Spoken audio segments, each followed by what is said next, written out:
আসসালামু আলাইকুম। আমি তোমার কাছে চাপায়ের বোন জ্যোতি। কেমন আছো জি ভাই বোনেরা? আশা করি আল্লাহর রহমতে খুব ভালো আছে। দেখো আজকে আমি কোনটা এসেছি, আর বেটাকে স্কুলে থুইতে আসছেন, হাঁটাতে দেখছি একটা কি সুন্দর জবা ফুলের গাছ। ফুলগুলা দেখে তো লোভ সামলাইতে পারলো না, আমি ভিডিও করতে লাগলো। তা আমি তো দেখছি তার ভাই বোনেরাকে একটু দেখাবো। দেখো ভাই বোনেরা, এত সুন্দর ফুল তোমরা দেখেছো জি, আর এতগুলো একসাথে ফুটে থাকতে দেখেছো, তাহলে দেখালাও। এতে ভিতর দিকে টুকি মেরে দেখছি তো মা কত সুন্দর সুন্দর ফুল ফুটা আছে। আর ওখানে একটা চাচা বসে আছে, বৃদ্ধ চাচা।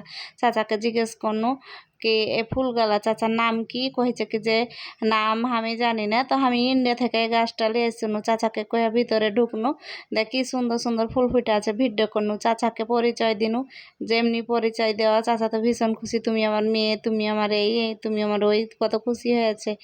দিয়ে চাচা ভিতরে বসিয়ে নাস্তা টাস্তা করে আমাকে পাঠালো। তারপরও আমি তো নতুন ভিডিও করছি, শরম লাগছে। তোমার ঘেলেগে তো আর ভিডিও করে দেখাইতে পারবো না। মেলাক্ষণ বসে চাচার সাথে গল্প টল্প করে ভিডিও করে বাড়ি চলে যাব।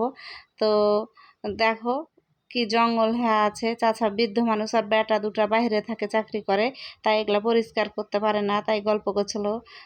তো যাই হোক,